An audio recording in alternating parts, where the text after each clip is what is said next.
Trying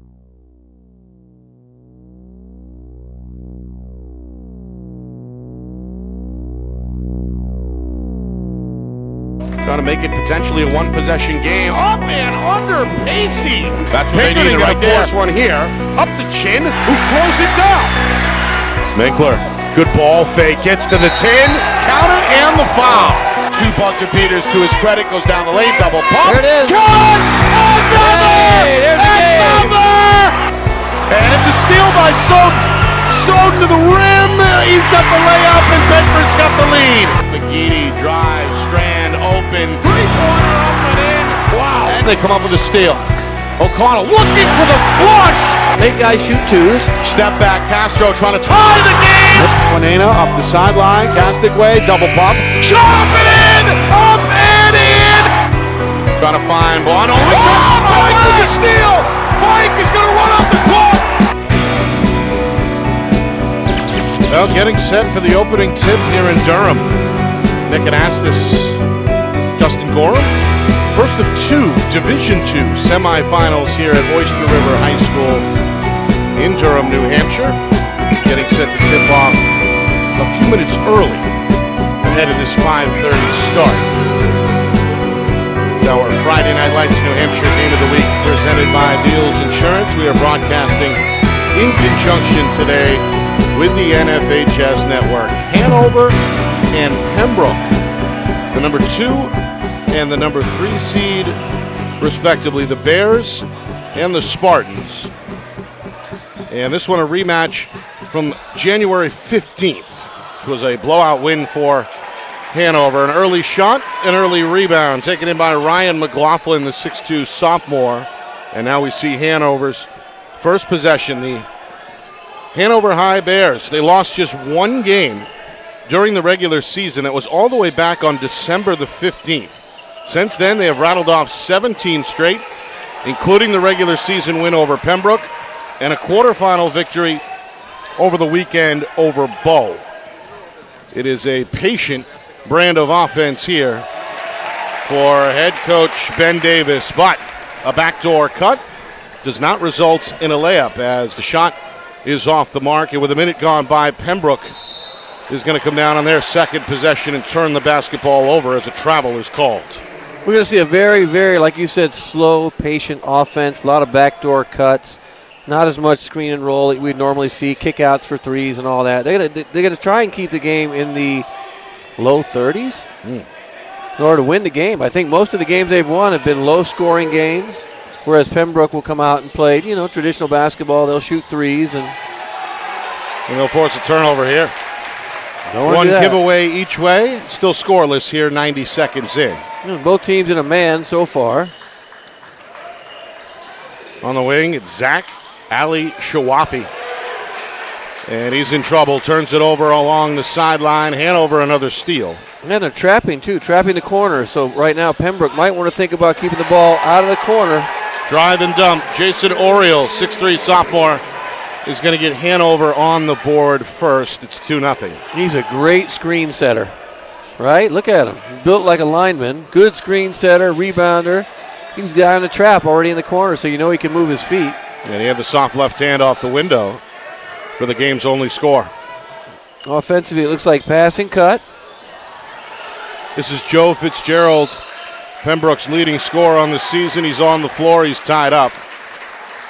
And a jump ball will give it back to Hanover. Third turnover already. Look a little disjointed on offense. Sometimes semifinal, you're playing in a different place. A little nerves, right? We always see nerves. Bit of an early start as well. It's a packed crowd here in Durham. Yeah, they faked us out with that. What's up with that? On a 5-minute early start.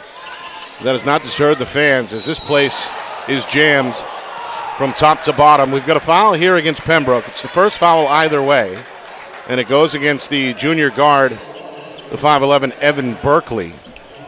I don't know about that. He may not have been there straight up, but he was trying to move backwards and play defense. The guy just knocked him down. Open look. Three-pointer out of the corner is a line drive miss, and a rebound collected by Berkeley. So they will take open threes, wide open threes. They're going to take them. They just don't take as many as everybody else. Fitzgerald long two won't go. Rebound pulled in by Oriole. 2-0 lead for Hanover. Spin, fade, jumper, gets the friendly roll. It's a good move for Roy Lucas, another member of this talented Hanover sophomore class, the 6'1" point guard. Got that one to go, and it's a 4-0 Hanover lead. That was early in the shot clock. Fitzgerald is blocked. Recovered by Devin Reel, and that is going to fall for Reel in a crowd. Tough shot for the 6-foot junior. And as we approach the midway point of this first quarter, he gets Pembroke on the board. That'll help him feel a little bit better, see a ball go in the basket. Now everybody should relax a little bit.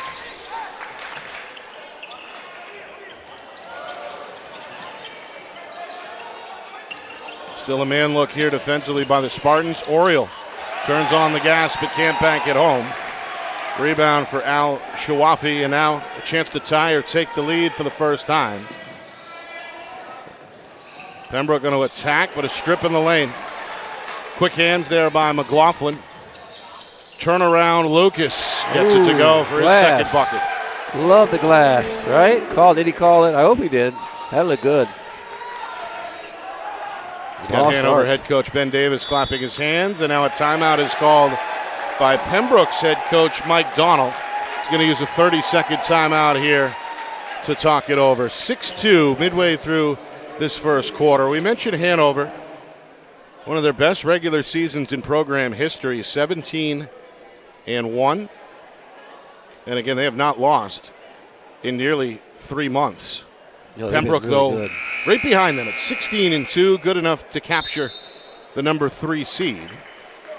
And Pembroke, of course, coming into tonight hoping to get back to the championship round where they were a year ago.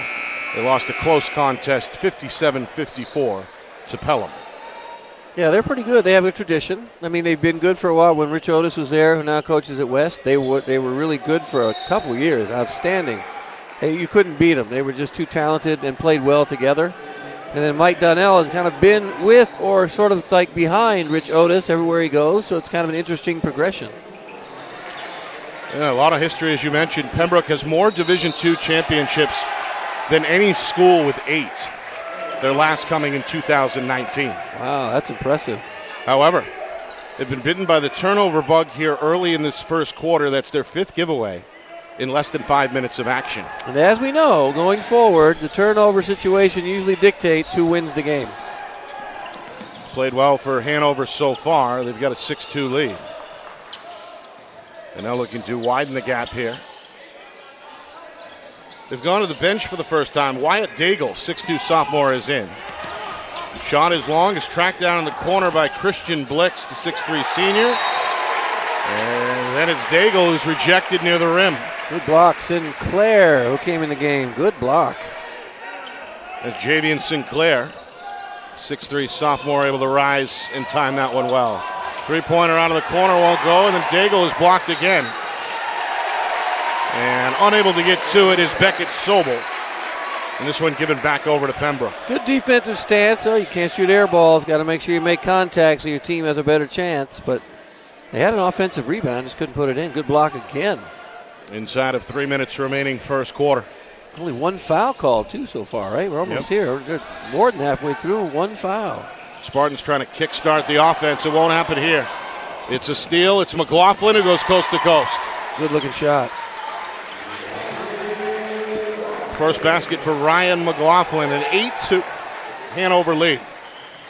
No, my take right now, I'm watching Hanover. They're better defensively than they are offensively. Right now, they're switching, they're communicating. If you watch, they're always talking, helping on the screens. Look, there's a help, nice recovery, come back.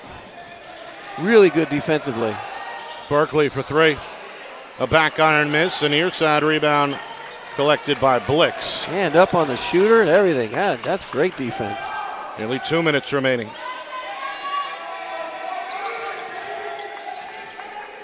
Here's Blix on the pick and roll. All the way to the rim, blocked from behind, but a foul is called. Took a body foul in that case. We got all ball up top. Check the replay. We got a good view today on the replay. Devin Reel with a foul. He had his hand on his back, so sort where I'm going with a foul on that. That's his first, team second. About a 50-50 split in terms of allegiance here in the crowded Oyster River. And frankly, this gym has grown on me, Justin, over the last few years. I like the elevated bleachers here. It's a steep. It is. My field, nose is bleeding a little bit, but otherwise I'm good. And it was daunting coming up. John told me he had an elevator for me, so I was good to go. I got here quick. Like, I got right up. Elevator was a situation that you don't know about. It's very hush-hush, elevator in the back. So I came up that way, but I was a little bit intimidated by the height. Blix goes 1 for 2. The Bears, their largest lead at 9-2. Pembroke just one field goal here so far in this first quarter. Fitzgerald trying to change that with a jump shot. It won't go down. Battle on the weak side results in Pembroke ball. Hands all over that. Hands all over that ball.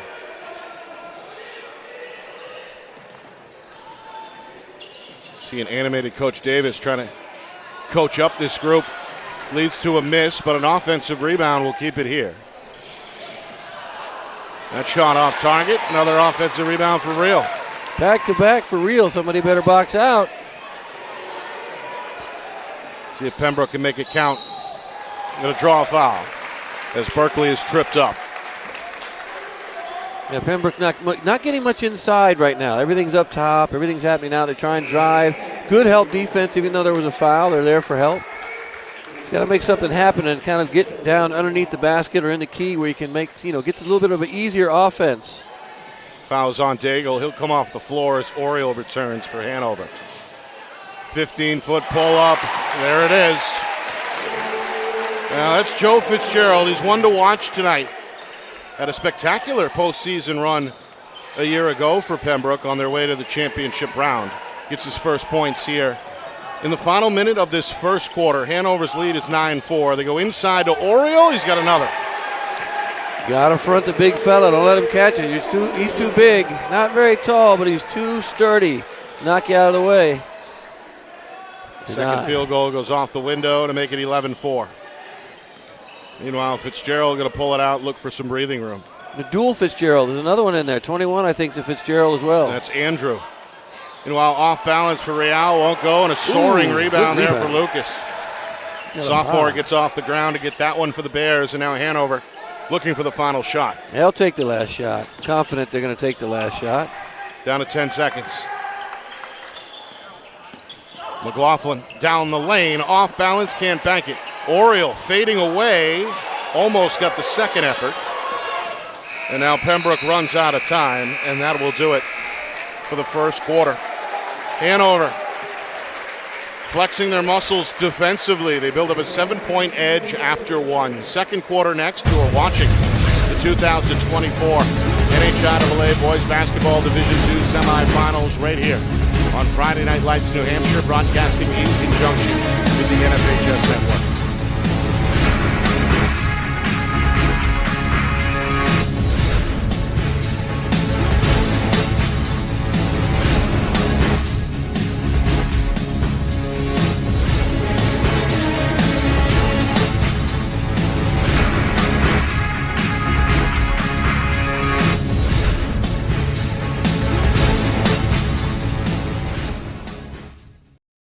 Our broadcast today, as it always is brought to you by Beals Insurance Agency, with locations now in both Bedford and Londonderry. Whether you need home, auto, or business insurance, Beals Insurance will get you both the price and quality coverage that's right for you. Just call 603-471-9999 or visit BealsInsurance.com to request a free quote and start saving money today. Again, that's BealsInsurance.com.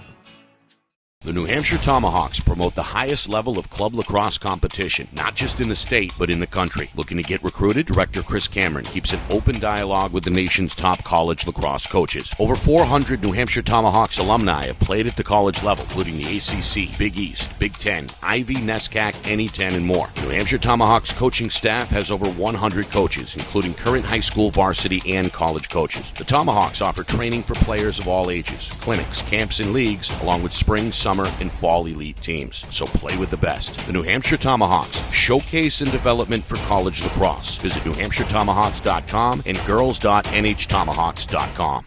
How can you reach your team's fundraising goals at no risk and no cost? MG Sports offers a variety of products to make your team's fundraiser a success. Their products include tickets and discount cards to hundreds of local businesses. MG Sports now has a digital platform where athletes can raise funds in the comfort and safety of their own home. So become another athletic program like Bedford, Goffstown, or Memorial that sets fundraising records every season. MG Sports, fundraising made easy. Visit mgsportsfundraising.com to start raising money for your team today.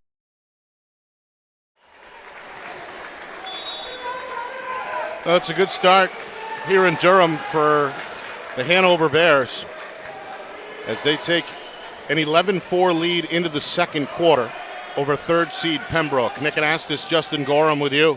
It's our Friday Night Lights New Hampshire Game of the Week presented by Beals Insurance, the Division II semifinals. The ticket to Sunday's finale on the line. Meanwhile, a foul is called near the iron. Hang time. It'll send Roy Lucas to the free throw line. We mentioned Pembroke, 8 Division II state championships in their program history. Hanover, they haven't been back to the big stage in 16 years. Where they were runner-up in 2008. In a quest to go back-to-back, they did win the title in 2007. So it's been a minute for the Bears. And Pembroke, after coming very close last year, looking for their third state championship appearance in 5 years. Right now, they're going to have to stop turning the ball over there. The turnover bug has bitten them. That's just good defense as well. Really good defense. Loose ball in the corner off the missed free throw. And despite the good effort by Lucas, and Oriole he stepped out of bounds. Yeah, Oriole had a couple controlled tips there. Give a couple offensive rebounds and a missed free throw. You got to now they're pressing, so there's another turnover. McLaughlin got his hand on the ball, whips it into the corner. Oriole flashes in the middle, gets it to go, and the foul. That's what I'm talking about. Strength. That's a strong player inside. Able to flash to the open spot, the pass on the money. Oriole leading all scorers in this first half now with 6 points. Yeah, they're getting fortuitous baskets off of just turnovers. So right now that they've decided to press. And already in the half court, they've created havoc as far as turning the ball over. So now they're pressing. That's another adjustment that Pembroke has to make and not, just make sure they throw the ball harder, right? Smarter, harder. Don't lob it. And a good rebound here results in a foul at midcourt as Joe Fitzgerald able to wrestle that one free for Pembroke. Fitzgerald active early. Some of his other teammates need to get involved and get some shots. 14-4. You don't want to play from behind either the entire game. That's just really hard to do. First double-digit lead on the board for Hanover. These two teams met back on January the 15th. That was a lopsided Hanover victory of 53-31 as we get a foul here against the Bears. Ryan McLaughlin, sophomore, called for the reach. And in less than a minute of this second quarter, we've seen 2 team fouls each way. Yeah, in the first quarter, we were 2 minutes left. We had 1. McLaughlin jumps the passing lane, has the steal, and 1. Ryan McLaughlin, second time he's been able to take the basketball away and then turn it directly into points in transition.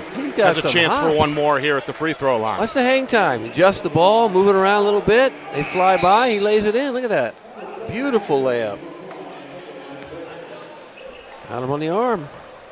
So the lead for Hanover continuing to grow. The right-hander with one more. That one off the back iron. This one saved by Fitzgerald. And Pembroke has it.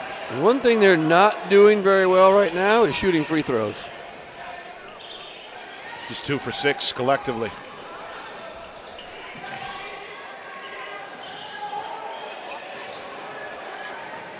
Now we're in a 3-2 zone. Hanover trying to maybe trap in the corner there. Almost had a trap. Didn't quite go out far enough. Fitzgerald into a crowd, knocked down and fouled.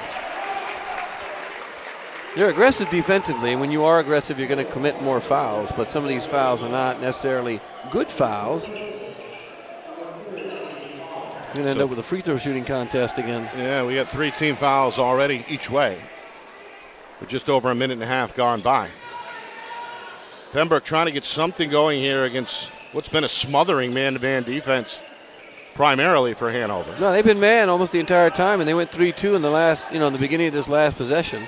Gerald pull up 3 around the rim and out.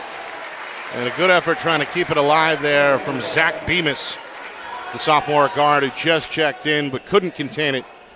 And the ball is back to the Bears. Yeah, we go Pembroke now. They're going to go man full. And again, you don't want to foul. Man, sometimes man full court, though, you end up getting fouls. You chance it. You can try and get steals. You end up committing more fouls. 3-3. The free throws are going to be, oh, there's one. This one picked off by Bemis.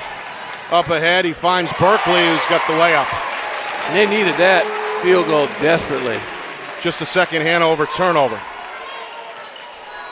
Now Berkeley trying to body up McLaughlin. They'll clear it out. Avoids the over and back, goes down the lane, and draws a foul just south of the free throw line. Another foul. McLaughlin hit on the elbow. That's the 4th team foul against Pembroke. And that's got Coach Donald shaking his head on the Spartan sideline. I mean, sometimes you expect that, a lot of fouls early just because of the hype and the excitement of the game. You just kind of do things you might not normally do. 2 for 7, Nick. All right, they're winning the turnover battle, but they're losing the free throw battle. Well, actually, they're probably winning that too because Pembroke hadn't shot a free throw yet. So, still not the percentage. No. That Coach Davis was hoping for. Although McLaughlin does save some face hits the second. He's got 5 early. The lead back to 11 at 17-6 with 2.5 gone by in this second quarter. Pembroke looking to space it out as the Bears go back to a man-to-man. Both Coach Davis and Coach Donald near midcourt watching. Here's the freshman up and in. It's Andrew Fitzgerald, the 6-footer. Takes advantage of a little bit of space there on the wing to make this an 8-point game. Yeah, that's a much-needed 3, their first one. That's the first 3 of the game, Nick. We're a 3-point shooting nation now, world at this point. Thanks to the European folks. Stolen away. Berkeley to the rim. Count that and the foul. That's got the Pembroke fans excited as they're on their feet here in Durham. As Evan Berkeley makes a play defensively and then a strong finish on the take. Yeah, need a little bit of that excitement. Nice steal, quick basket. Oh, timeout call. Good timeout call when you're up. You don't want to have any hope. And I hate to say that. You want to diminish all hope of your opponent if you can. Up 17-9-4 when they were. Now they're giving them a little bit of hope. Our broadcast brought to you by Beals Insurance. Locations in both Bedford and Londonderry. Whether you need home, auto, or business insurance, Beals Insurance gets you the price and quality coverage that's right for you. Visit BealsInsurance.com. Also, by MG Sports Fundraising. That's fundraising made easy. MG Sports Fundraising, the official fundraising partner of Friday Night Lights New Hampshire. Visit MGSportsFundraising.com. And finally, by the New Hampshire Tomahawks, showcase and development for college lacrosse. Visit NHTomahawks.com and also girls.NHTomahawks.com. All right. Got underway a little bit early here. First of 2 semifinals. And, well, neither team has really been affected by it from an energy perspective, an enthusiasm perspective, even a nerve perspective, as these two teams used to playing some high-stakes basketball. Yeah, I think they weren't too nervous early. I thought maybe Pembroke came out a little apprehensive and didn't get many good shots or any shots at all, and just kind of, a little nervous about turning the ball over, about the defense. Free throw is good by Berkeley. I think Pembroke, they know. After trailing by as many as 12, they're within 5 as we approach the midway point of this second quarter, and here come the Spartan fans chanting defense.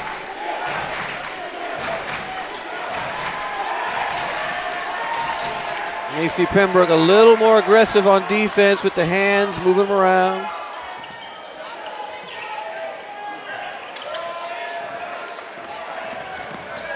Backdoor.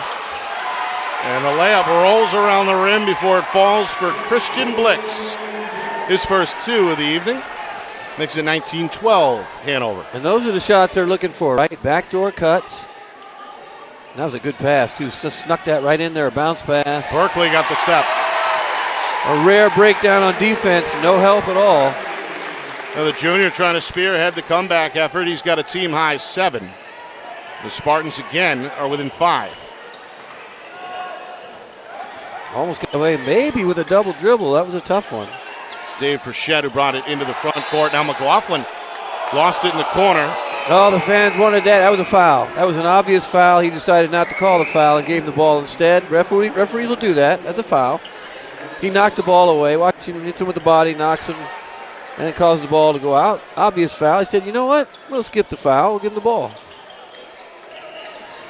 Coach Davis making some more subs. Oriole off the floor. Meanwhile, Woo, McLaughlin, the pretty crossover, but couldn't hit the elbow. Jay and the rebound taken off the bounce by Berkeley. Chance to make this a 1-possession difference. 3.5 to go until halftime. Catch and fire 3. Kevin Fitzgerald no good. Loose ball. Bodies on the floor in the paint. And a jump ball is called. Good effort at the bottom of the pile by Hanover's Beckett Sobel. 5'9" junior who just re-entered the game a moment ago. That was. The way he dove in there, a lot of times they'll call a foul on that. You know, kind of without any kind of conscience. He just dove on the ground and then kind of bumped into the legs of his opposing player. That sometimes will be called a foul. Coming up on 3 minutes. Hanover looking for breathing room. They have yet to trail here in this first half. Sobel in trouble on the baseline, and a travel is called. Thought he was in the air and just kind of got caught up. Remember, don't leave your feet when you're trying to pass the ball. Let's see, he's in the air, goes up. I don't know about that. I think he just sort of turned the ball over. Travel is not really there, just a turnover. Again, a chance to make this a 1-possession game. Fitzgerald drive and kick. Ball fake, 3 on the way for Berkeley. And then a good rebound here for Daigle. Just came in. He crashes the glass, draws a foul, and he's going to walk to the other end of the floor here for free throws. Now we got free throw time both ways with 2:32 left. So hopefully they play good defense, don't reach, and we'll see them play basketball instead of just shooting free throws. First trip to the line tonight for the 6'2" sophomore Wyatt Daigle.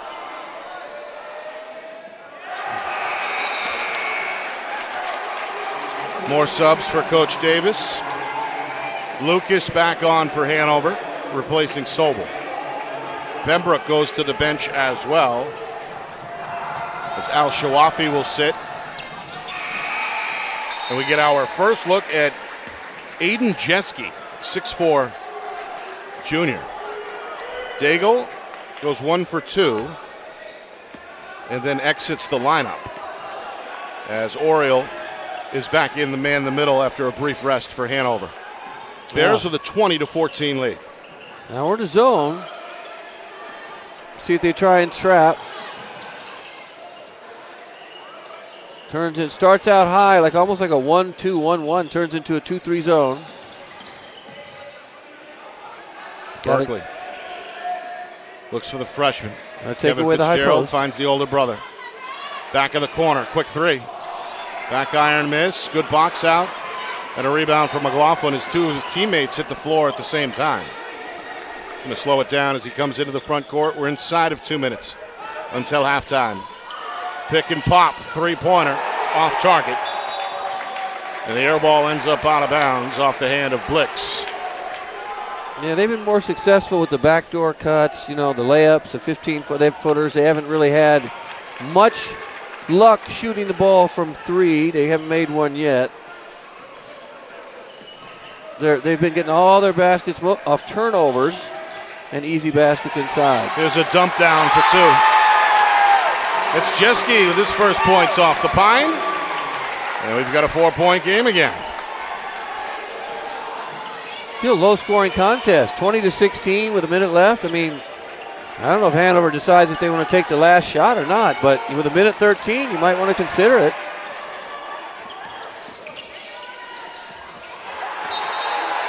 Trying to find Blix off the slip, and it goes off his fingertips. He just pointed toward Hanover side. What are we doing here? Yeah, right? Hanover ball. He did two ways. He pointed two ways. He pointed off someone, and he pointed Hanover side. So he had it. They just didn't understand what he was doing. If you watch the replay, he points two directions. Off of someone there left, and then points right. So he's waving in the plane, baby. Free throw time. Coach Donald was not happy. Meanwhile, Hanover does draw a foul as Dave Frechette is going to head to the stripe. With just over a minute to go until halftime. Coming up at halftime, a look back at that first half, stats, highlights, analysis, plus a preview of the second semifinal tonight between top seed and defending champion Pelham versus Cole Brown. That's all coming up at halftime. Frechette, his first trip to the line. The free throw woes continue for Hanover. Right-hander trying to salvage something. It'll go off the glass to make it 21-16. Might want to have a little discussion about free throws at halftime, and then when you come out, every guy that's missed a free throw needs to shoot free throws. You have to see the ball go in the basket from the free throw line. Tough fadeaway here for Joe Fitzgerald. The senior able to rise and score along the baseline for his second field goal. And it's a one-possession game again. That's got Coach Donald clapping his hands, trying to inspire this defense. We're down to 30 seconds.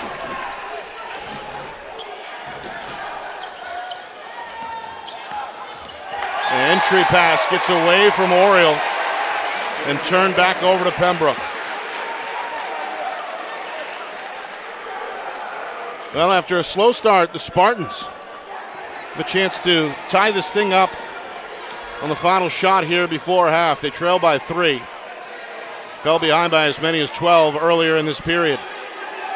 Berkeley looks up at the clock, down to 8 seconds. Finds Fitzgerald. Picked up by Oriole off the switch, lost the basketball out of bounds. Turned over to the Bears with just over 3 seconds remaining.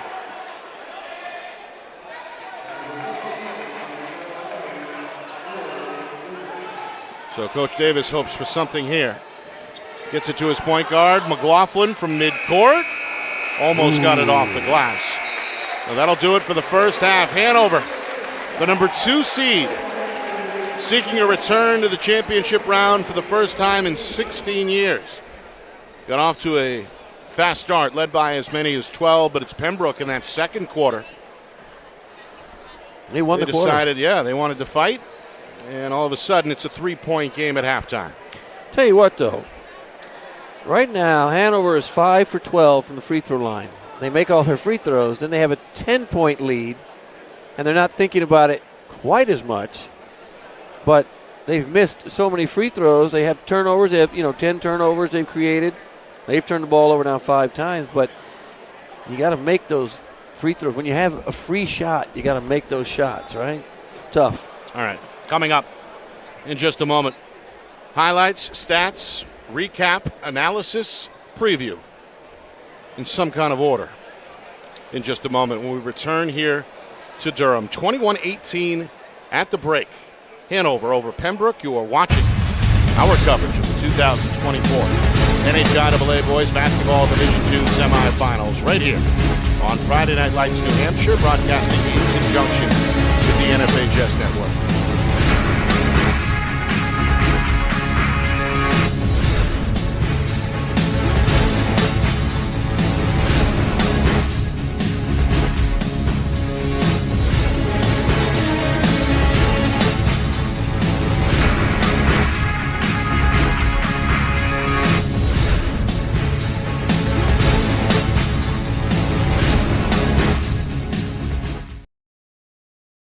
Our broadcast today, as it always is brought to you by Beals Insurance Agency, with locations now in both Bedford and Londonderry. Whether you need home, auto, or business insurance, Beals Insurance will get you both the price and quality coverage that's right for you. Just call 603-471-9999 or visit BealsInsurance.com to request a free quote and start saving money today. Again, that's BealsInsurance.com.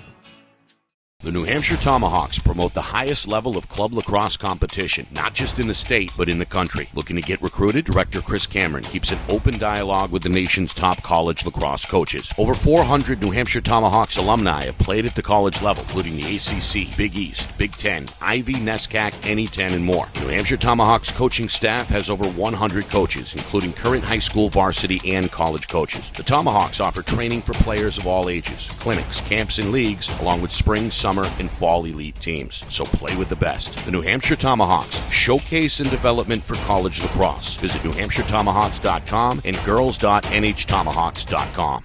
How can you reach your team's fundraising goals at no risk and no cost? MG Sports offers a variety of products to make your team's fundraiser a success. Their products include tickets and discount cards to hundreds of local businesses. MG Sports now has a digital platform where athletes can raise funds in the comfort and safety of their own home. So become another athletic program like Bedford, Goffstown, or Memorial that sets fundraising records every season. MG Sports, fundraising made easy. Visit mgsportsfundraising.com to start raising money for your team today. Halftime here in Durham. Hanover 21, Pembroke 18 as we get set for the start of the third quarter. Nick Anastas along with Justin Gorham in a sea of humanity here at Oyster River High School. It's been a fun atmosphere so far. First of two semifinals. The top seed and defending champion Pelham will take on Co-Brown on this floor later on at 7:30. Hanover, they came out swinging. Built up a 12-point lead early in the second quarter and never trailed in that first half. However, Pembroke played much better basketball over the final 6 or 7 minutes to trim the gap. And as we get set for the second half, just a 3-point difference between these two squads. Yeah, and they did that by forcing turnovers. They made some shots because they didn't even have any good looks early in the game. Defensively, Hanover was so good, but Hanover then all of a sudden again turned the ball over a few times. Shooting 5 for 12 from the free throw line. What I'd like to see though is Pembroke get to the free throw line. They are 1 for 1. So if you want to beat someone, you got to attack the basket and you got to get free throws. You got to put some guys in foul trouble because they are fouling. Second quarter, a lot of fouls. And then rebounding wise, Hanover out rebounding Pembroke by a little bit. I like to see Hanover go inside to the big fella a few times, or Oriole, just because when he's gotten the ball inside, he's been able to score pretty easily. So second half should be very interesting. I think, whoever wins the turnover battle is probably going to win the game. But I've seen it where you lose the turnover battle or win it, and then you can't make free throws, and you end up losing the game. So I don't know, really. At this point, I thought I had it pegged after the first quarter. I really did. I thought, okay, this is how it's going to go. And then all of a sudden, boom. Yeah, Pembroke held to just 4 points in that first period, but got a little better movement, got a handle on the turnover situation in that second quarter. They did. And Evan Berkeley was able to turn defense into offense. A couple of coast-to-coast layups off the steal. Yeah, he kept the him in the junior game. guard. He ends up as the high man on either team. Yeah, with 7 points in that first half. You mentioned Oriole for Hanover. He has paced the Bears with a team-high 6. So what do we look for in the second half? Yeah, again, I think Hanover just needs to make sure they keep playing good defense, forcing turnovers. And when they get to the free throw line, take their time, actually concentrate, make the free throws. Pembroke needs to get to the free throw line and just not turn the ball over. Also, Nick, we talked about it at halftime. We have one made three-point shot. There you go. That is not how the game is played these days. 3-point attempt there to begin this third quarter. Ends up short for Joe Fitzgerald. Ryan McLaughlin has his second rebound, and now Hanover on the offensive end looking for breathing room. trying to find the basketball after it was poked loose, and now McLaughlin will reset between the circles. And this crazy sea of humanity you're talking about, it's just funny how, fans get so angry. But that was foul here against Berkeley. There was nothing wrong with that last play, though. He jumped in the air, ball got knocked away. He was still in the air, and he kicked it to his teammate. That's a great play. So I don't know. Fans just seem to get, we get too many of them here. I think we should have a limit. We should let some of them go. I just think, Well, it's so packed as Oriole misses the layup. It's last touch by the sophomore, is upset with himself. But getting back to the crowd for a moment. Too many, Nick. Just too many. It was hard to find a parking spot before the game. Folks have continued to file in. Where are they parking? And now, with seats really at a premium, some folks are starting to sit in the aisles here in the bleachers. Yeah, that's not allowed. I don't think there are going to be some problems with that. Minute gone by, third quarter. The last play, too, Oriole, who's left-handed, used his right hand to shoot the two-footer, missed it. Straightaway three won't go down. Young players out there. We'll get back to that. Intercepted by Berkeley, and he finds his teammate Zach Bemis for two, and it's a one-point game again. Well, Hanover took pretty good care of the basketball as we get a foul here. It's got Coach Donald upset. His point guard went flying. Berkeley is hit with his third. That's another. I think that I have to take a look. He's playing good defense. He's working hard. He tries to get in front, and the left forearm came out. That's an offensive foul. Referees have got to communicate with each other. They got to see that. He's got the Spartan faithful upset. Coach Donald. Coach Donald should be upset, Nick. Yeah, he really jumped out of his seat there. You got three officials out here. You got to make sure you communicate. He put forearm was out. Now Berkeley, the game's high scorer, is going to have to sit here after collecting his third. But we have a better advantage than everybody else. We can see replay. I mean, again, refereeing's hard, but you got to communicate with each other. If you see something, call it. Oriole inside, trying to back his way, and he gets it over Fitzgerald for two more. So the point I was going to make was Oriole went up with his right hand earlier from the right side. They work on that. Hey, use your right hand, right side. No. Meanwhile, Real almost turned it over, but the officials say latch touched by the defense. You know what I'm going to do? I'm going to be the old guy off my lawn. No, you shoot the ball with your best hand and you make the shot. You don't worry about using your offhand. Long two, up and in. It's Joe Fitzgerald. They need him. They need him to get hot. He's the team's leading scorer on the year. He's got 6 this afternoon, and it's a one-point game again.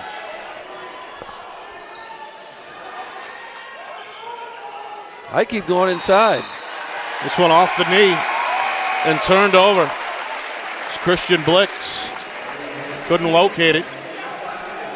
Hanover just 5 turnovers in that first half, but 2 more here over the first 2:18 of the third quarter. Right away, they got to take care of the basketball, right? I mean, the turnover gap can close here rather quickly. I mean, it's only 7-10 at this point. It's a 3 turnover gap. All right, I keep going inside to Oriole, though. He's too big. There's nobody out there big enough to guard him. Pembroke, meanwhile, looking for their first lead. Al Shawafi had it and then lost it. He did. Good rebound, but he turned it over. Hanover will slow it down, looking for breathing room. Up 1, McLaughlin to the rim. No, they wave it off. It's a carry. A rare carry, which they never call anymore. Let's take a look at.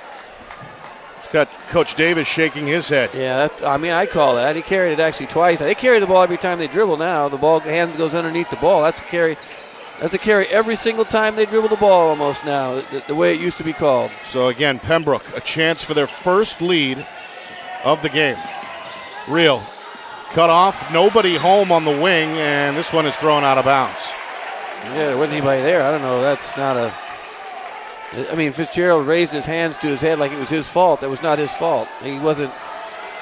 That was just sort of a weird play. A little miscommunication. But watch when guys dribble now, they just sort of allow carrying. It's become a thing. Thank you to Allen Iverson and a couple other guys. Oh, shuffle the feet. McLaughlin, the pull-up around the rim and out. Oriole, offensive rebound. No, second try. They're going to wave it off. They say pushed off. That forearm.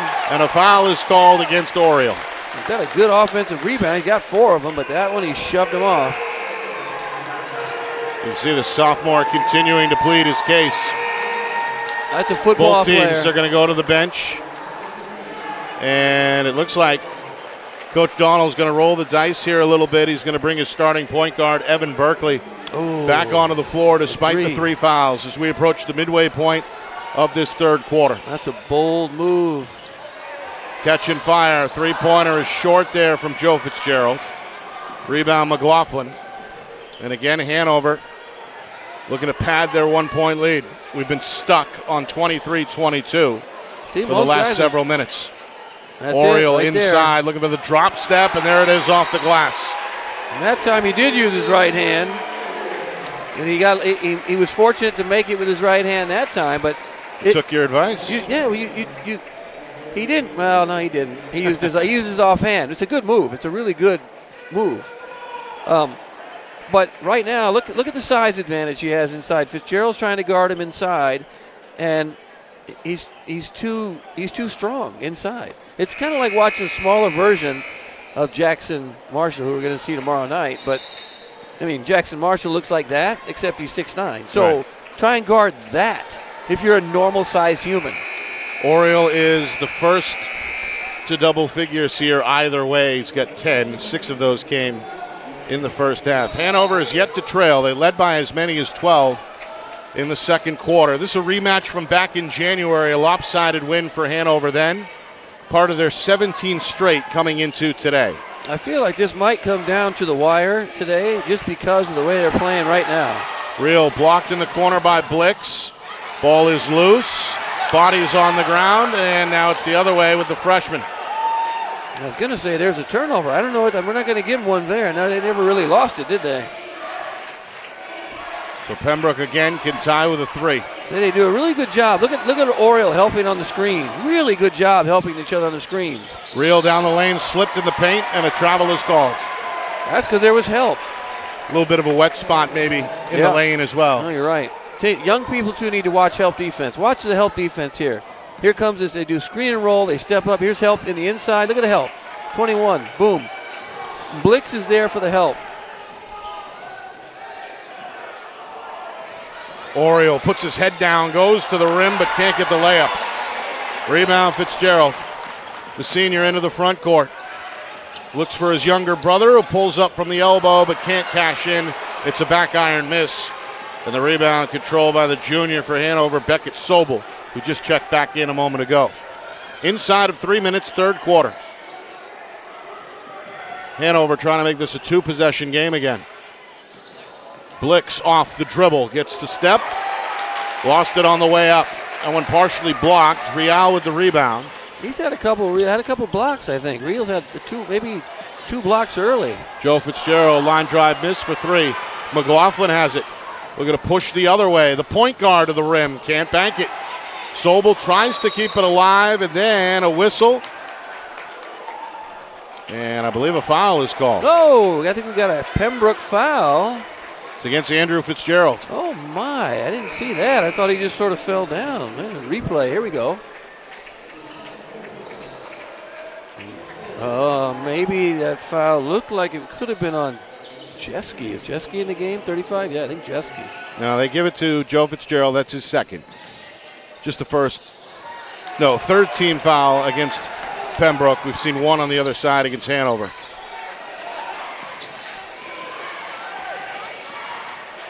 Pull up. Joe Fitzgerald. Good look, but can't get it.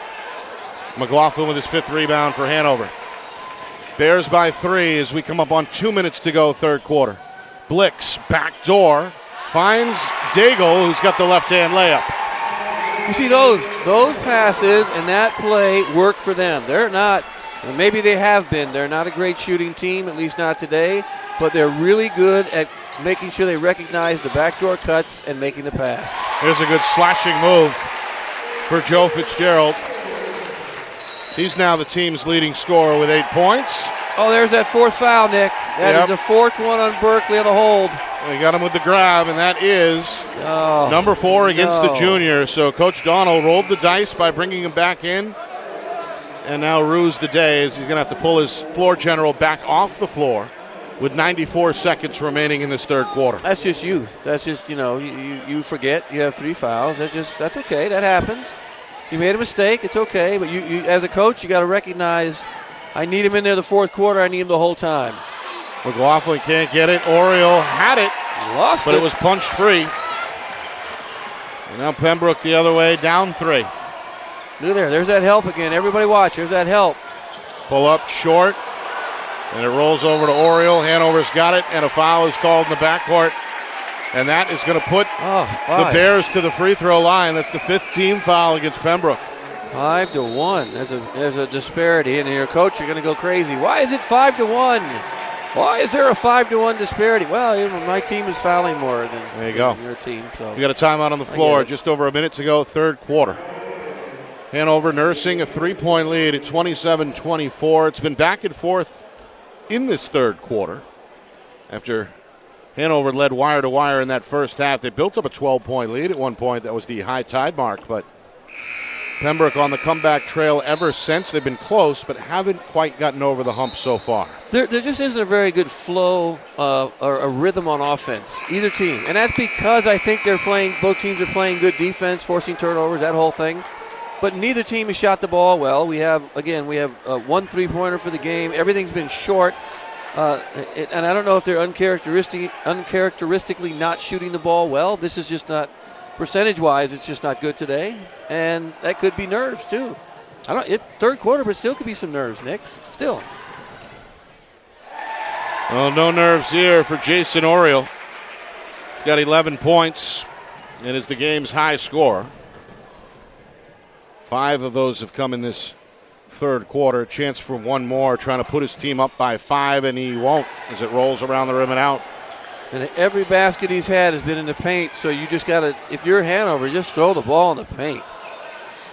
Extra pass sets up a 3 for Bemis out of the corner that won't go down. Bemis ends up with it in the paint, and Pembroke will have a second opportunity. Pick and pop, 3-pointer, short again for Joe Fitzgerald. Rebound taken by Roy Lucas. Yeah, everything's short for the Bears. Everything's short. Now, sometimes you say, is that fatigue? We're playing a little bit early. They had to go to school today. It's a little bit different than a Saturday playoff game. Oriole reverses direction. He gets it to go, and the foul. That's it. Go inside. Keep going inside. Can't guard him. So Jason Oriole continuing to feast in the paint. The lefty got that one to go despite the contact. He went slow-mo, spin move to the hole. Left hand, there he used his strong hand, count it. Got fouled in the act by Aiden Jeske. That's his third. They're in some foul situations over there in Pembroke. 4 on Berkeley and now 3 on Jeske.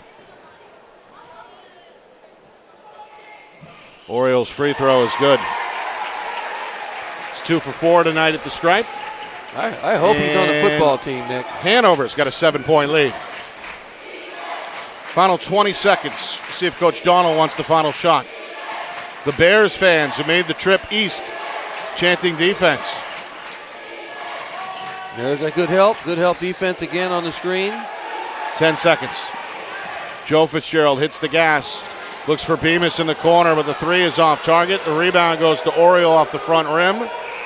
And Hanover will not get the shot off to beat the buzzer. The Bears heading for the home stretch with a 7-point lead on the board. Looking to make it back to the championship round for the first time in 16 years. Is it their night, or does Pembroke come back and go back to the finals for the second straight year? We begin to find out next, fourth quarter on the other side. You are watching the 2024 NHIAA Boys Basketball Division II Semifinals right here on Friday Night Lights New Hampshire, broadcasting in conjunction with the NFHS Network.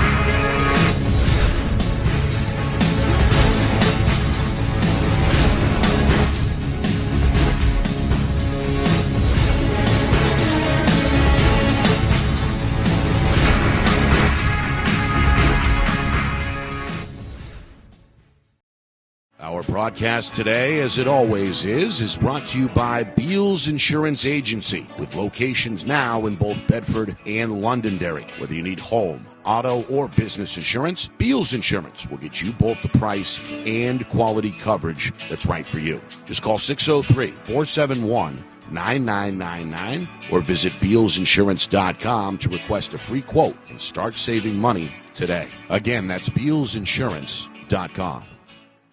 The New Hampshire Tomahawks promote the highest level of club lacrosse competition, not just in the state, but in the country. Looking to get recruited? Director Chris Cameron keeps an open dialogue with the nation's top college lacrosse coaches. Over 400 New Hampshire Tomahawks alumni have played at the college level, including the ACC, Big East, Big Ten, Ivy, NESCAC, NE10, and more. The New Hampshire Tomahawks coaching staff has over 100 coaches, including current high school, varsity, and college coaches. The Tomahawks offer training for players of all ages, clinics, camps, and leagues, along with spring, summer, and fall elite teams. So play with the best. The New Hampshire Tomahawks, showcase and development for college lacrosse. Visit NewHampshireTomahawks.com and girls.nhtomahawks.com.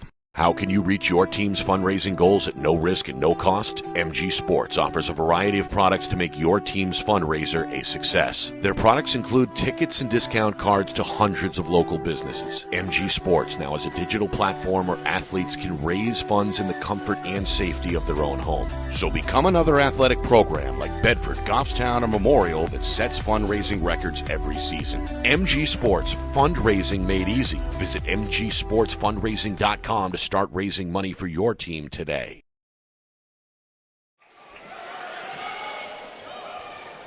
Start of the fourth quarter here in Durham. A trip to Sunday's championship game on the line. It's the Division II semifinals here on Friday Night Lights, New Hampshire. Broadcasting in conjunction with the NFHS Network. Jason Oriole has been the story. The Hanover sophomore. 6 points at halftime. 10 more since. He's the game's leading scorer. As we get a foul here against Hanover, it's going to send Pembroke senior Joe Fitzgerald to the free throw line for the first time. All right. Second and third free throws for Pembroke. These are my glaring stats. Pembroke 1 for 1 from the free throw line until right now, until we see what happens here. So 2 for 2. Hanover, 7 for 15 from the free throw line, 0 3-pointers, 1 3-pointer made for Pembroke, 22 rebounds for Hanover, and only 13 for Pembroke. So Hanover's winning most of the battles here. And they've got the lead on the board as well, 33-26, despite a 2 for 2 trip from Joe Fitzgerald. Yeah, they're perfect right now, 3 for 3, but you got to get to the line. Now variation on the flex almost, it looks like on that first cut, but they change it around. Pick and roll for the big fella. Pull up Jay. Not there for Bemis. Should have dropped it in. Rebound for Berkeley. He's on the floor despite the 4 fouls for Pembroke. Need him in there fourth quarter. Led the team in scoring in that first half with 7 points. Joe Fitzgerald challenged on the layup and couldn't quite find the touch. The rebound goes to Oriole, his game-high 9th. Just over a minute gone by, fourth quarter. Hanover yet to trail. They led by as many as 12 back in the first half.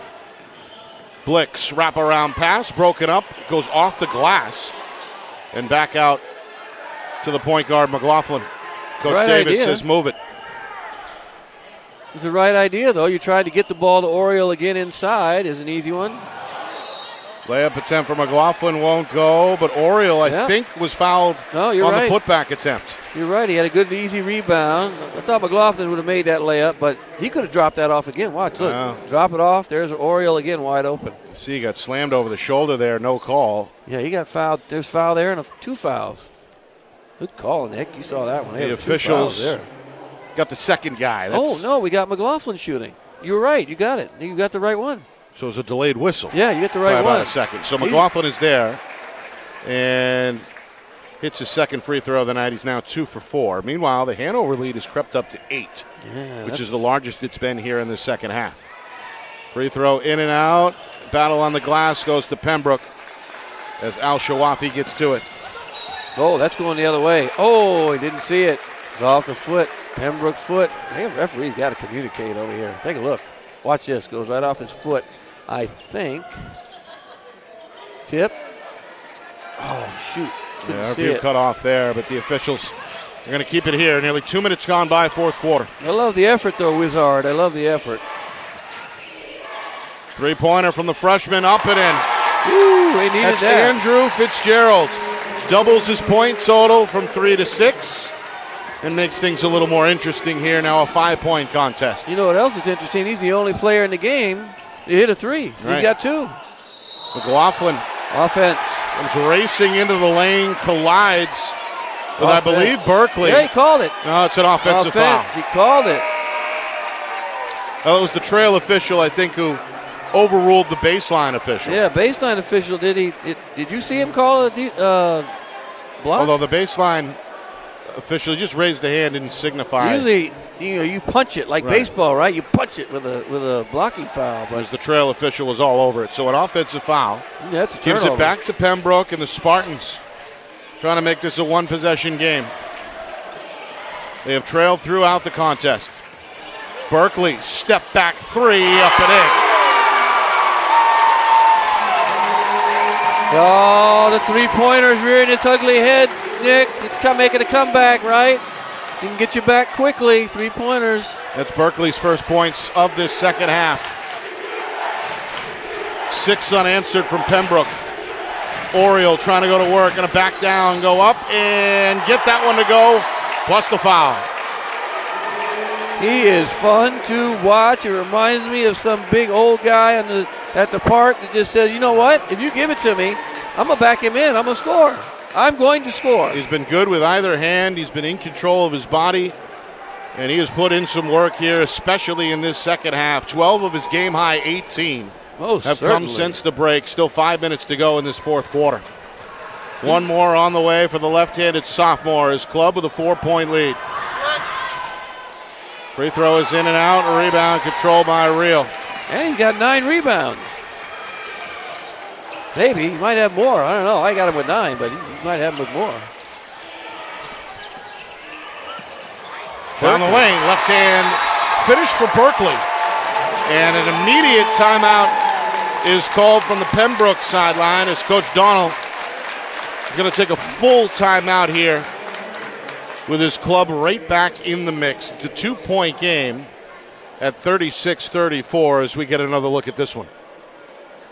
You know, the three-point shot has brought them back to the game. They got 9 points on 3 threes this half. And then Berkeley got the step. He's got a dozen.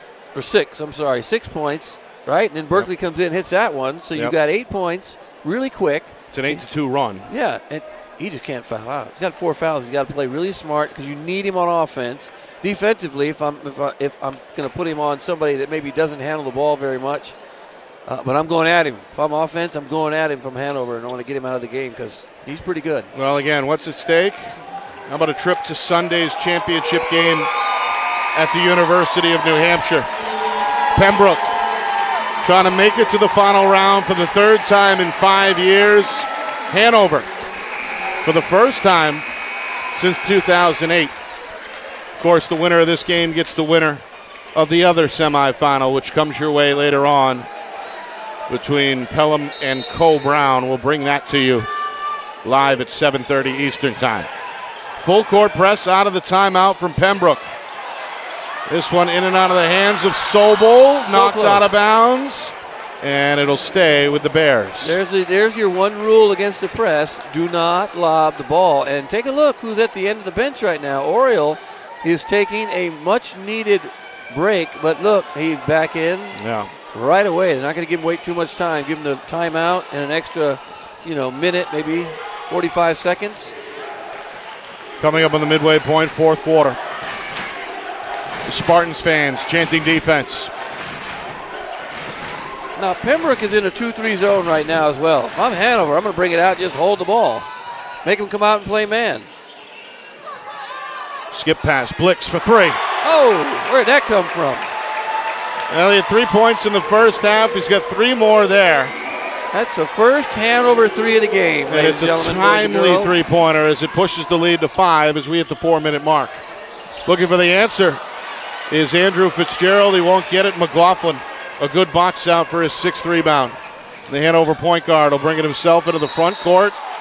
and draw a foul here on a reach-in against Devin Reel. That'll be the third team foul against Pembroke.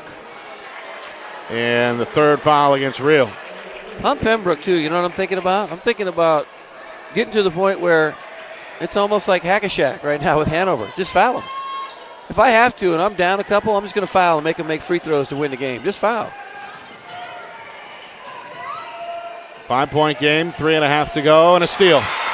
Berkeley with the interception. Berkeley to the rim. Berkeley almost got it to go off the glass. He'll shoot 2. Good steal. Oh, I thought that was going in, too. I thought he was going to make that. Take a look at that. He's played well, 12 points, and has played the majority of the second half in serious foul trouble. He's got 4, as we know. I just hope he holds on. They need him. Can't get the free throw. It's the first miss tonight for the Spartans collectively. Yeah, they were now 3 for 3. Yep, now 3 of 4 overall. Still 75%. One more. Can't get it.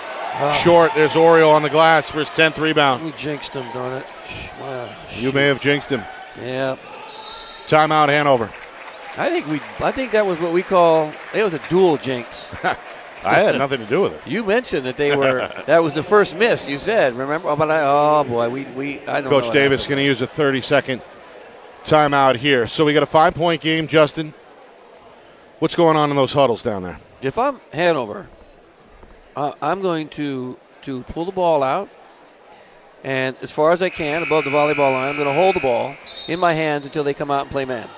I want them to play man so we can get those backdoor cuts that we get. We can throw the ball inside and get easy baskets with Oriole. If I'm Pembroke, you're going to have to force some turnovers and try and come down and get some easy shots, get to the free throw line, and see, now they're going to go man. So this is good. This is kind of what I think Hanover would want, them to go to man. But you got to make sure they keep Berkeley in the game. Got to travel. Well, McLaughlin may have lifted that back pivot foot just an inch or so. Your keen eye. Let's take a look. See there, a little bit of a drag at the tail end. Right there. That's it. Good call. Good eyes, Nick. Good grief. 3 minutes remaining. Pembroke with the basketball, trying to make this a one-possession game. They have never led tonight. And this is a travel. All about the feet, Nick. It's all about the feet. Yep. A little bit of a wet spot down there as well. We saw that in the first half, perhaps, as the senior, you could see there, slipped. I think that might be, am I right? That might be their first turnover in the fourth quarter, too. That's improved ball handling. Yeah. It's 7 in the first quarter alone. Hanover, winners of 17 straight, trying to make it 18 to get to the final. Looking for a bucket here to give them breathing room, up 5. They don't even need to take a shot. They can just take their time and move the ball around offensively, just keep cutting. Down to 2.5 on the clock. Post up Oriole, there it is. Blix looking for Oriole, who steps out of bounds. No, the defender apparently stepped out of bounds after getting a piece. That was Al Shawafi. He didn't have the ball, though. See that one tipped and maybe off the shoulder of Al Shawafi while he was out of bounds. That was a very interesting play down there underneath the basket, folks. You be the judge of that. That's what I'll say. Here's Oriole. Oriole just needs to go down below, underneath, on the block, and just post up and say, give me the ball. Feed He's looking for it. They get it to him in the low post. Lost it. Joe Fitzgerald the other way. It's a 3-on-2. He's going to hang and score off the window. And he got fouled. Fitzgerald, a strong second half, 8 of his 12 since the break. This one is ruled last touch by the defense and will stay with the Bears. They're letting guys get knocked down. I mean, again, you can make a decision as an official. That's a foul. You can make a decision to say you give him the ball, but what do you think? You call a foul, Nick, or not? I wouldn't. Ball? You just give him the ball? Yeah. Like they're really letting them bump defensively. They're letting them play. I think it's within the... That's a foul. See? Yeah, that's a little bit of a push there with the right hand from Al Shawafi. And that is going to put Pembroke up against the limit now. 14 fouls against the Spartan. 3 on the other side against the Bears. Minute 47 to go, fourth quarter. 3-point Hanover lead, and Coach Donald wants to make a quick sub. After picking up his third foul, Zach Al-Shawafi is going to sit. Don't lob the ball. There's their one. That's the Gorham's rule of the day. Do not lob the basketball. Bounce pass or a hard chest pass. They're letting them get away with all kinds of grabbing, holding, pushing up top. Look at the holding. Coach Davis wants a foul. He's going to get it here. No, don't be surprised. You got to keep your hand. Move your hands. Up, not down, up. So Zach Bemis, the youngster, is hit with his second, and that is the team's fifth. So 2 shots are coming up here for Hanover's Roy Lucas, 6'1" sophomore who has played well at 5 points in that first half to go with 3 rebounds. He's got his first point since. And the lead now 4 with 91 seconds remaining.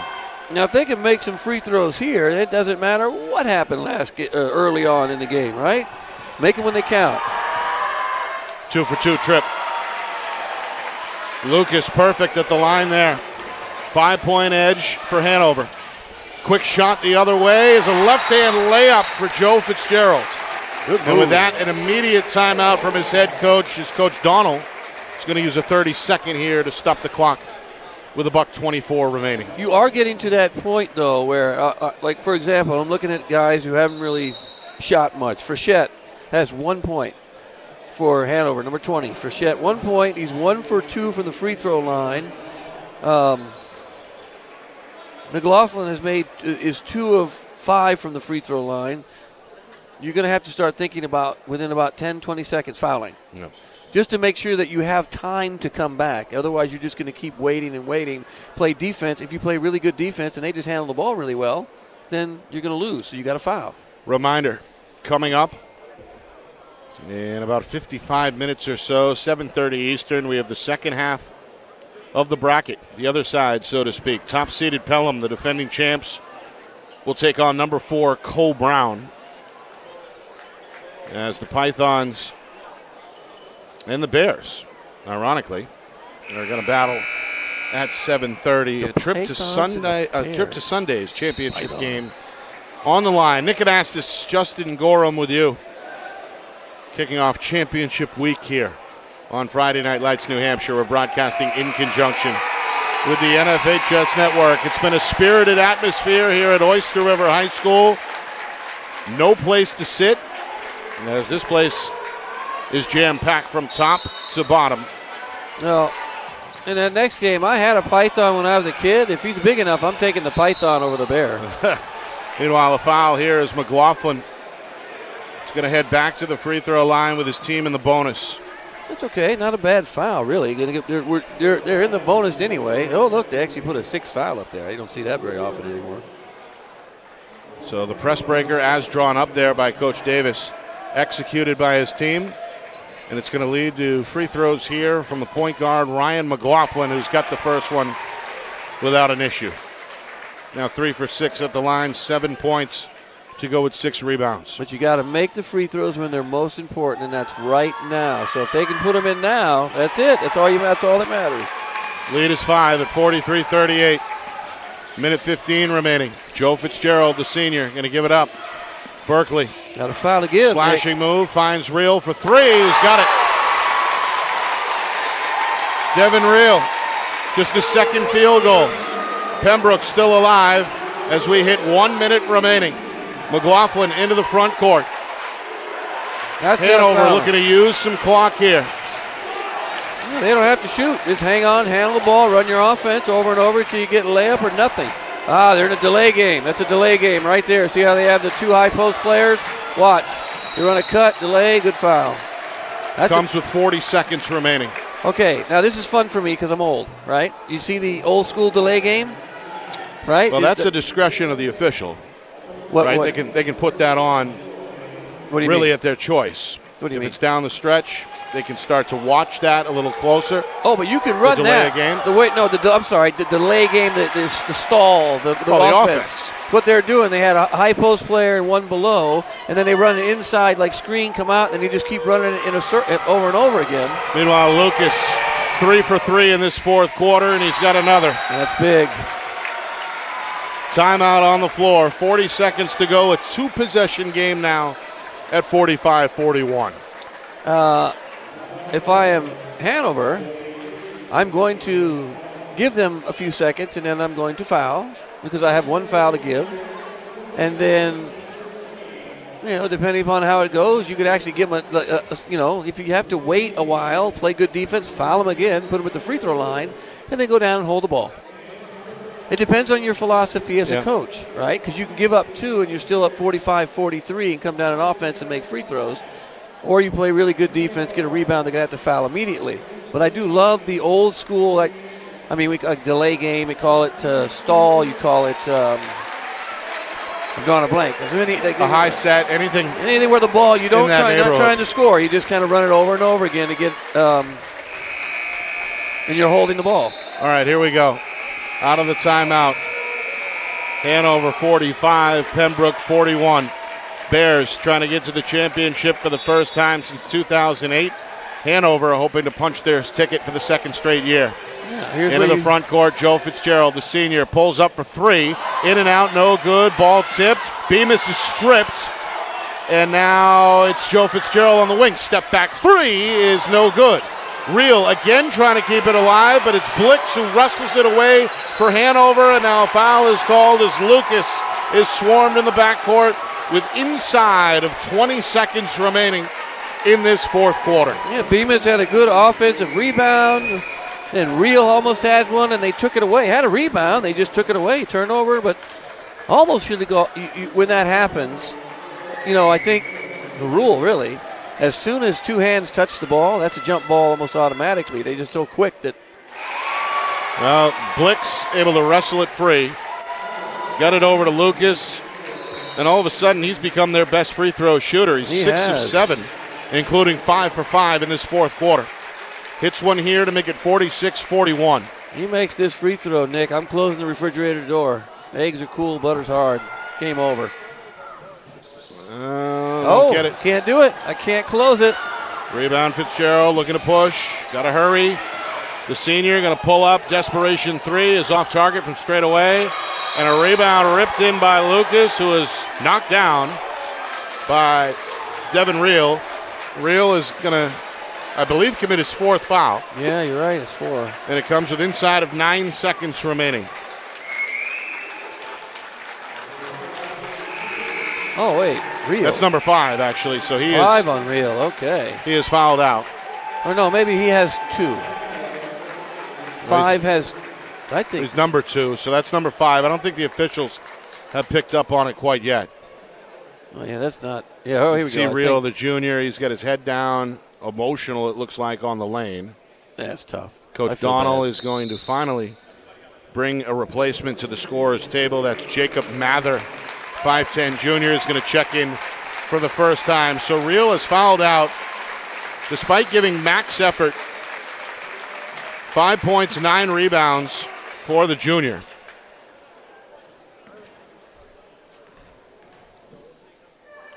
Meanwhile, 2 more free throws for Lucas. He continues to build up his point total in this fourth quarter. His team now up 6. 47-41. 1 more for the right-hander is up and good. That should do it. Great comeback, though, in the second half, though, from Pembroke. Fitzgerald to the rim, a quick 2. And then a quick timeout from Coach Donnell.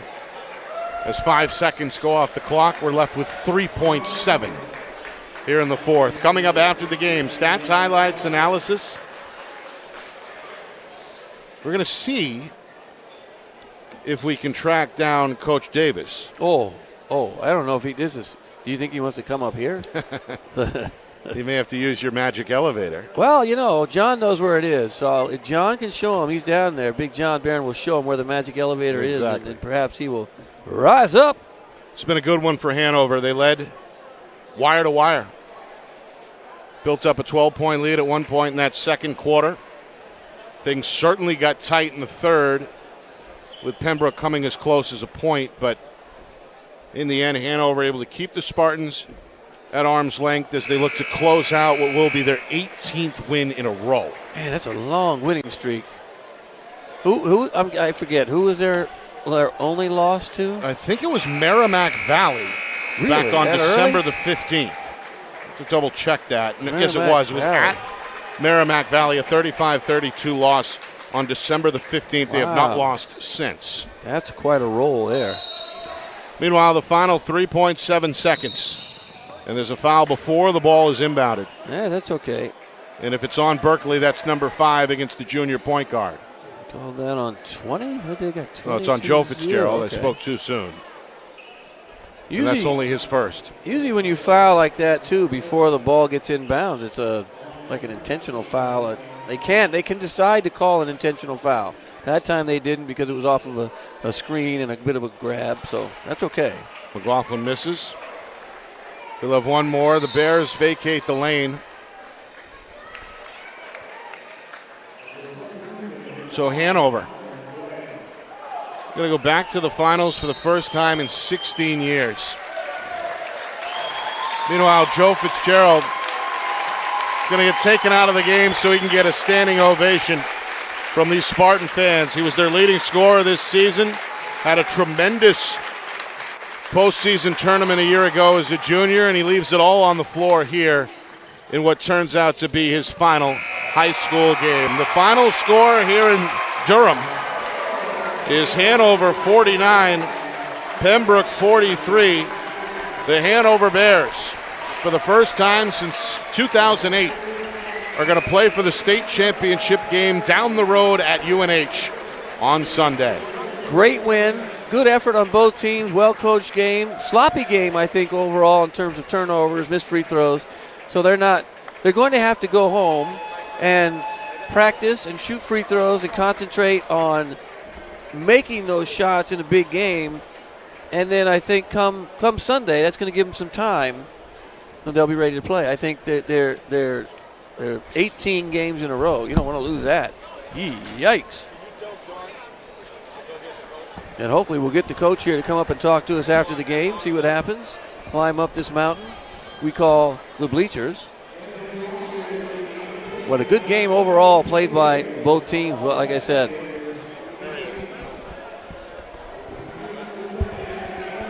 John Barron is on the job. Coach Davis all smiles. Pats his sophomore center on the shoulder. Jason Oriole. He was the player about of the 18 game. points, a game high, finished with a double-double. Had 10 rebounds as well. And at times unstoppable down low for the Bears. He was. When they decided to take advantage of that and use him and go inside, he just could not be stopped. He's just too big. Good footwork. Good left hand. It's hard to stop a left-hand player inside because you're not used to it. They they hold them off with their body, and he just did a really good job inside. Yeah. Got to shout out Ryan McLaughlin as well. He really, at times, handled the press by himself, orchestrated the offense, did a little bit of everything. 8 points, 6 rebounds, a couple of steals. Yep, he played well too. And Roy Lucas ends up in double figures, helping to cement the win at the free throw line in that fourth quarter. He has 12 points, including 1, 2, 3, 4, 5, 6, 7 made free throws in the fourth quarter alone. He was their lone really bright spot from the free throw line. He only missed 2. He was 8 for 10 total, I believe, if I have that correct, unless I screwed that up. He was 8 for 10, so his percentage was good. Team-wise, not so much. They did force, like we said, 15 turnovers. The three-point field goals, though, were, they only hit 1, and you just don't see that very often anymore. And to win the game as well without making a lot of threes, that's old-school basketball right there. I like that. Seems like a very well-coached group here. I'm interested to hear what Coach Davis thinks, but first time you and I had seen Hanover this season, we had heard about the Bears as that win streak began to we heard things to gather steam, and we see them here tonight with a wire-to-wire victory in which they never trail, beating a good team, a good program. They did in Pembroke in the semifinals. Some of the shots didn't quite go down, but that defense certainly looked good for the majority of the contest. And only 11 turnovers by my count, something certainly Coach Davis can live with. No, that's what I have. I have 11, so you have 11 into the 15 that they forced. And I think defensively, that's one of the better coached defensive teams. It kind of, Trinity does the chaos, and they get a lot of traps, and they run around, and they help each other out, and they communicate. So Hanover does it a little bit differently. They don't trap as much. They trapped one time today in a corner. Yeah. But what they do is every time there's a screen, a high pick and roll, they help and recover. They get beat to the basket. What do? They step in front, help out. They have to, so that the offense has to pass the ball. That's just old school. You know what that is? That's shell. That's shell drill defense that you go over and over again. His kids have bought into that. They bought into how to play defense correctly. Meanwhile, for Pembroke, it's a stinging loss here, of course, especially for these seniors, but when you look back at it, at the body of work, 16-2 during the regular season. A slow start here tonight, but they certainly were in the game come the fourth quarter. Joe Fitzgerald, one of the better players to come through the program in quite a while, goes out guns blazing. 12 of his 16 come in the second half. And you look at the roster, only 3 seniors, bunch of juniors, bunch of sophomores. Coach Donald's going to have another contender next year. Oh, absolutely. Got a lot of guys coming back, and they have nothing to that loss today is nothing to be ashamed of. They played well. In the end, they played well. They didn't shoot well overall. Again, neither team did. But they came back. They made it a really good game in the end, a tight game. Defensively, they got better. They forced turnovers. So they made adjustments at halftime, and the adjustments worked. They came out, and they made it a really close, hard-played, well-fought game. Meanwhile, the crowd from this first game filtering out. They're going to open up the gate here momentarily to welcome in the Pelham and Cole Brown fans. Again, that game is coming up about 40 minutes from now at 7:30 Eastern Time. The teams are, in fact, starting to emerge from the locker room. We're still waiting on Coach Davis to join us up here. He's probably fired up in the locker room. They're jumping around, cracking. Well, no, you don't want to crack the apple cider vinegar or apple cider champagne-like product yet. Well, I'm sure they're enjoying the moment as Hanover has now won 18 straight. It's been nearly 3 months since they suffered their only defeat back in mid-December. And they're going to take on the winner of Pelham and Cole Brown. And again, as soon as Coach Davis is done addressing his team in the locker room, he's going to join us here live for an interview. All right, Justin, we've got Pelham and Cole Brown coming up next. I suppose now's a good time to at least touch on that one. Yeah. Pelham is the defending champ, as we know. They went 17-1 during the regular season. And Cole Brown, as the number 4 seed, caught a lot of folks by surprise with just how well they played this season.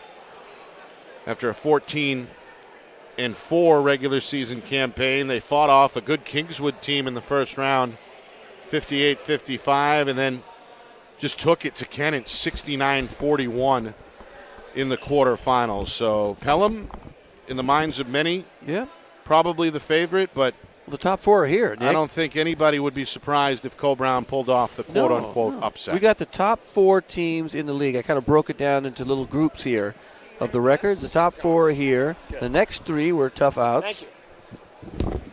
All right, we've got him. Hey, Coach, hey. Congratulations. Let's put you right next to Justin. Okay. So we can see you up here. And we won't keep you long, but we did want to congratulate you. Thank you. On the semifinal victory. Thank you. Your club led wire to wire, never trailed, led by as many as 12 in that first half. Things got a little tight in the third quarter, but in the fourth quarter, your guys prevailed for your 18th straight win as well. Your thoughts overall, I guess we'll start there, on what was a 49-43 victory. I think we knew going into the game that we would make some runs, they would make some runs, and, when adversity hit, we had to, we were going to have to, handle that the right way. And I thought, we get out to a lead early on, and they battled back with us, and then it was kind of back and forth in the second half. So, just being in a game where it's back and forth and, every possession matters and every rebound matters, taking care of the ball, our guys just made enough, I guess just those 50-50 toughness plays. They didn't want to be denied out there tonight, you know. Yeah. I thought like just their will to win was incredible. Seems like you set the tone from a defensive standpoint early on as well. Yeah, I mean that's been our calling card all season in terms of like our defense. You know, it's it's kept us in games. It's been the biggest key to our success this year, and you know it's a full 5 guys team effort out there every possession to get that done. So. Fitzgerald obviously the key for them, and he's like the toughest guard in the state, I would say, in terms of Division II. We did a good job on him when we played them the first time in the regular season. But he can get hot and get going so quick, it can change in an instant. So Dave Frechette has just been our lights-out defender all season. Just I thought did a great job on him, and you know, just all across the board. I'm just really proud of our group. Yeah, and then of course, from a strategy standpoint, looks like the man-to-man was kind of the go-to, but saw a little bit of that zone in there mixed in. Has that been something that's been part of the DNA all season? Yeah, we played mostly man-to-man. You know, we do some press stuff, and we play some of that zone in the half court as well, just to kind of keep teams off balance. And, you know, sometimes we're in foul trouble that helps us. So, you know, just trying to mix that in. I think we tried to play more man-to-man tonight, just because they've got so many guys that can make shots from the perimeter too. But yeah, I think, you know, man-to-man's our calling card, but we do play a little bit of the zone. And, yeah, you know, I think, like, that defensive intensity's got to show up for us now one more time on Sunday. Right. Well, watching, too, you guys, we were talking about defense, and, you know, the Division I Trinity does a really job on defense. They run and jump and, you know, chaos. You guys play probably the best traditional half-court defense that we've seen. You're helping recover. You guys are talking, you're communicating, guys get beat, and all of a sudden there's somebody waiting there for help and they have to kick it out. You guys work a lot, shell drill, that kind of thing, talking and communicating? Yeah, it's all, you know, the whole defense is predicated on pressuring the ball, but then supporting the ball in our gaps and our, like, attack coverages and rotations so that, like, if we ever do get beat, all 4 guys behind the ball are thinking about helping to that. So we do work a lot on that. It's funny, like, you get to this point in the year and, you know, we game plan, we scout for opponents, and, like, defense is all about rules. So at this point, they kind of know like exactly how to figure it out, and they're pretty smart. They're just good at communicating and kind of understanding when, you know, even in emergency situations, we need to switch or help up and kind of support one another. So, but it really is. If one guy isn't working together out there, the defense doesn't work. So we got beat a couple times in some of their drives at the end where they spread us out. But yeah, a lot of work over the course of the year, of course, the season with shell drill, 5-on-5, kind of scouting teams. Going through our rotations when we, you know, possibly would get beat on certain plays and what that looks like. And they've just been great at, like, talking that out and figuring that out on the fly and making adjustments in-game. Oh, you can see that. And then your big fella inside, he's a young player, right, sophomore. Once he caught the ball inside for the most part, they couldn't stop him. Has he been like that most of the year? Is he one of your go-to guys offensively, or do you have one of those where it's a group effort most of the time? I mean, it's a group effort, and we play out of that nickel, the 5-out spacing, where he's kind of, you know, the quarterback, so to speak, up at the top, where he's kind of controlling the offense, kind of getting into our dribble handoff stuff. But he's just tough inside, and especially today, like, it was a good matchup for us. They're a little more guard-oriented, and we got some good mismatches with him inside.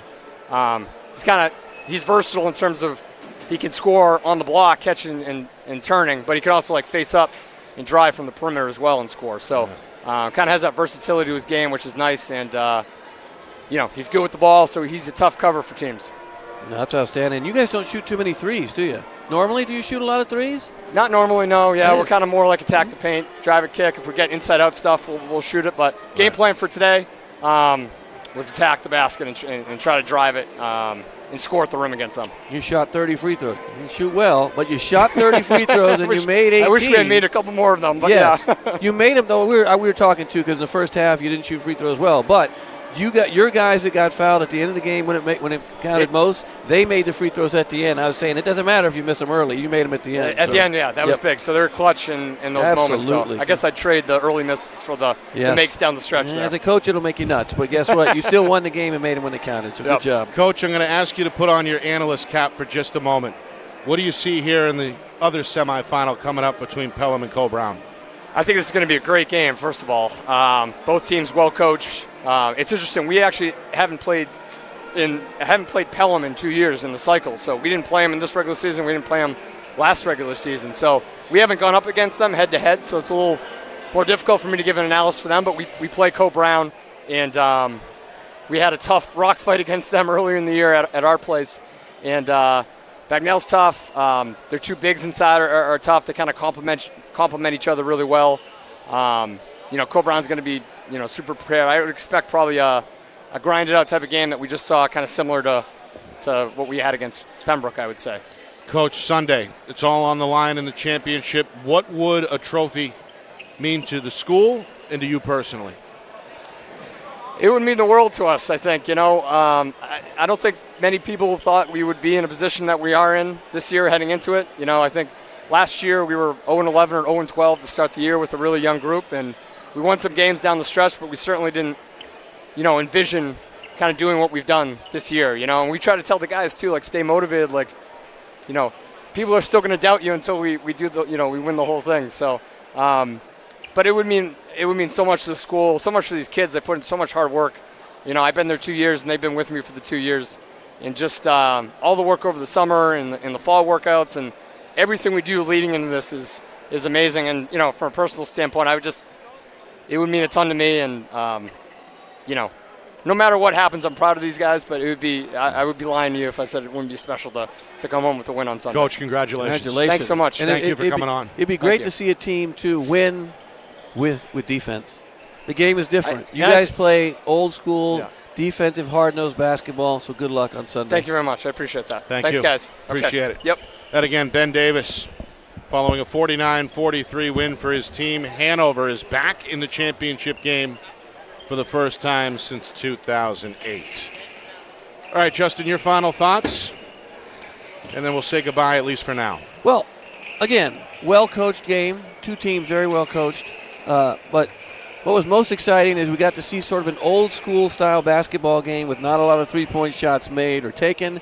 A team that plays really good defense who's going to win a championship based on their defense.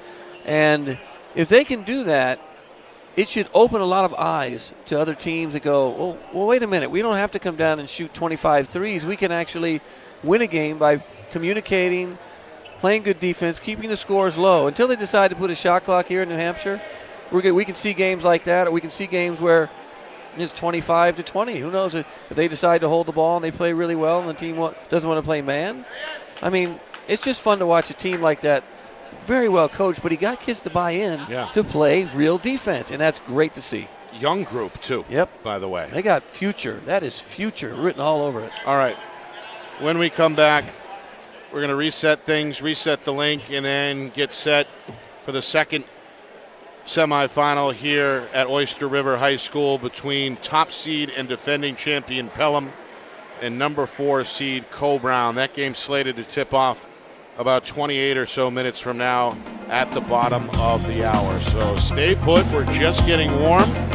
You are watching the 2024 NHIAA Boys Basketball Division II semifinals here on Friday Night Lights New Hampshire, broadcasting in conjunction with the NFHS Network.